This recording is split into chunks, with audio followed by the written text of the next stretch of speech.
បងប្អូនទាំងអស់គ្នានេះគឺជាជើងកាមេរ៉ាប្រភេទដៃលុយញោមណាបងប្អូននេះខ្ញុំដាក់ជាមួយនឹងកណ្ដុនរបស់ខ្ញុំថតជាមួយនឹងផលិតផលរបស់ខ្ញុំជាក់ស្ដែងជូនទៅកាន់បងប្អូនម្ដងហើយប្រភេទនេះគឺយើងដាក់ទៅលើតុក៏បានយើងបរួមើលបាននេះបងប្អូនពេលដែលយើងបរួណាអញ្ចឹងគឺយើងអត់បានលើកទេខាងកនេះលើនេះយើងអាចលូបាន1តង់ទៀតណាហើយជើងខាងក្រោមយើងអាចលោបាន2តង់អញ្ចឹងយើងចង់ដាក់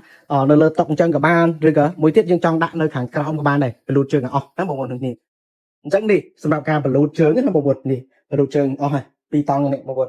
2តង់អស់ហើយណានេះมันកម្ពស់មកល្មមជាមួយនឹងភ្នែករបស់យើងឡូហ្គោភ្នែកទឹករបស់យើងណាហើយកន្លែងនេះគឺមានកន្លែងវាស់ទឹកទៀតមកអែមតែម្ដងហើយមិនថាយើងដាក់ជាមួយនឹង Canon Sony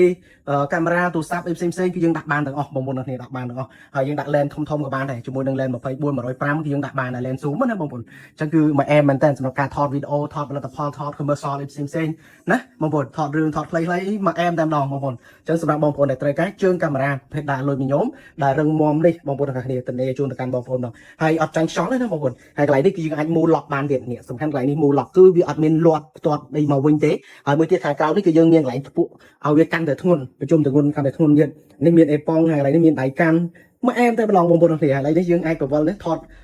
លើថតក្រោមណាយើងប្រវល់កន្លែងនេះបានថតឆ្វេងសុតស្ដាំបំពូកន្លែងនេះសម្រាប់យើងដាក់ចង់ថតអីមានន័យថា aspect ratio យើងចង់ទំហំវីដេអូផ្ដេកនេះទំហំវីដេអូផ្ដេកឬវីដេអូបញ្ឈរអីក៏បានដែរបងប្អូនគ្នាមកអែមតែម្ដងអញ្ចឹងសម្រាប់បងប្អូនដែលត្រូវការ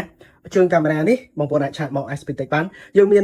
1.40 និង1.70 បងប្អូនទាំងគ្នាណាតែក្នុងភ្នំពេញបងប្អូនអាចមកផ្ទាល់បានមកតេស្តមកអីចាក់ស្ដែងមកយកវ៉ាន់មើលអីគុណភាពអីចាក់ស្ដែងសូមបងប្អូនយកក៏បានដែរសម្រាប់បងប្អូននៅទីក្រុងនៅតាមខេត្តអីយើង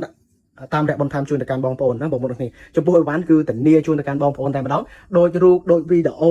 100% ណាបើសិនជាយកទៅមានការបាក់បែកអីការដឹងជូនកំពិតកំពីវអីគឺដូរថ្មីជូនទៅកាន់បងប្អូនទៀតណាបងប្អូនទាំងគ្នាយើងលក់ជាមួយទៅនឹងគុណភាពហើយនឹងចំនួនខុសត្រូវជូនទៅកាន់អតិថិជនទាំងអស់គ្នាអរគុណ